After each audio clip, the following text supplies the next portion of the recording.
লালগোলা শিয়ালদা ট্রেনে টয়লেট নেই, অভিনব ডাইপার আন্দোলনে ফুঁসল লালগোলা। লালগোলা থেকে শিয়ালদা 227 কিলোমিটার দীর্ঘ পথ। প্রতিদিন হাজার হাজার যাত্রী এই রুটে যাতায়াত করলেও নেই কোনো টয়লেটের সুবিধা। দীর্ঘদিনের এই অব্যবস্থার প্রতিবাদে সোমবার লালগোলা স্টেশনে এক অভিনব আন্দোলনের সাক্ষী থাকলো মুর্শিদাবাদবাসী। আজকের এই প্রতিবাদে ট্রেনে না থাকা টয়লেটের সমস্যার বিরুদ্ধে ডাইপার আন্দোলন এর আয়োজন করা হয়। প্রতিবাদকারীদের হাতে ছিল প্ল্যাকার্ড, স্লোগান আর প্রতীকী প্রতিবাদের সরঞ্জাম ডাইপার।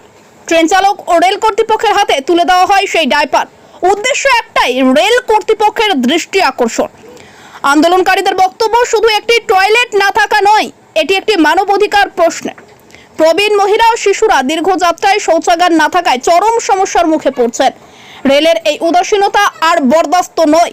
এই কর্মসূচিতে অংশ নেন সমাজের বিভিন্ন স্তরের বিশিষ্ট ব্যক্তিবর্গ।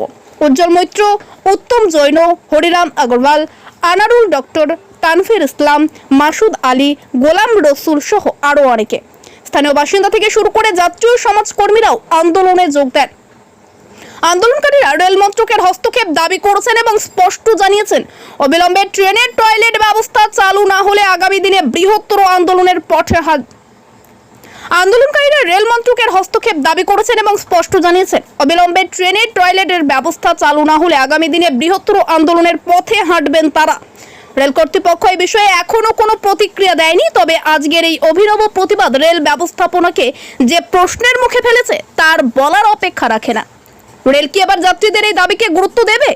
অপেক্ষায় গোটা জেলা। মূলত যে বিষয়টা নিয়ে আলোচনা হচ্ছে সেটা হচ্ছে যে আমরা দেখুন, আমরা সভ্য মানুষ, সভ্য জাতি, ঠিক আছে, আমাদের কিছু বেসিক নিড আছে, খাদ্য, বস্ত্র, বাসস্থান।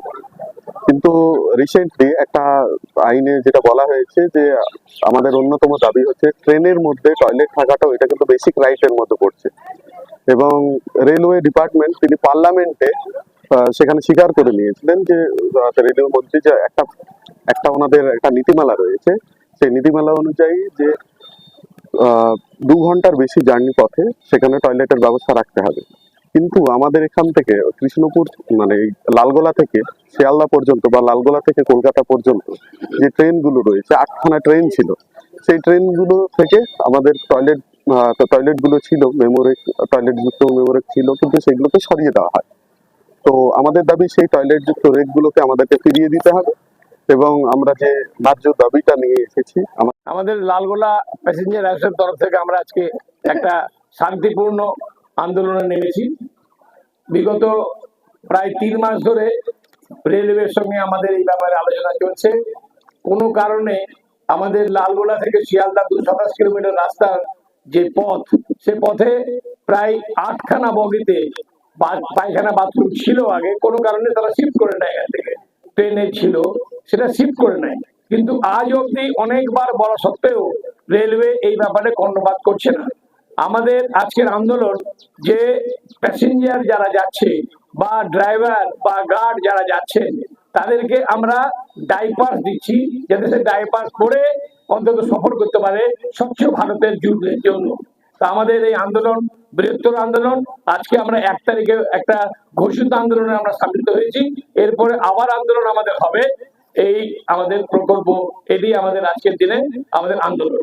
এর আগে কি অভিযোগ করা হয়েছিল রেল কর্তৃপক্ষের কাছে? এর আগে আমরা অনেকবার 4 বার প্রায় ডিআরএম কে চিঠি দিয়েছি, মেল করেছি। আমাদের স্টেশনেও এখানে আমরা কয়েকবার আন্দোলন করেছি। তাদের তরফ থেকে কোনো কর্ণপাত করেনি রেলওয়ের তরফ থেকে। এই বিষয়ে আপনারা কি পদক্ষেপ চাইছেন এখন? আমরা চাইছি, আমাদের কোনো দাবি, আমরা কোনো টাকা পয়সা চাইছি না। আমরা চাইছি যে বগিগুলোতে বাথরুম পায়খানা নাই, শুধু বাথরুম পায়খানা দেখ, আর কোনো আমাদের দাবি নাই। আমাদের দাবি আরো অনেকগুলো আছে, কিন্তু প্রাথমিক দাবি এখন এটাই। আরো লালগোলার সম্বন্ধে অনেক দাবি আমাদের আছে, সেটা আমরা এখন প্রকাশ করছি না। কিন্তু প্রথম এবং আজকের দিনে মুখ্য যেটা দাবি আমাদের, সেটা হলো পায়খানা বাথরুম প্রতিটা বগিতে থাকবে।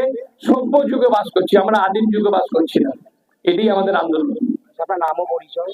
আমি অরুণ কুমার জৈন, আমাদের লালগোলা প্যাসেঞ্জার সদস্য।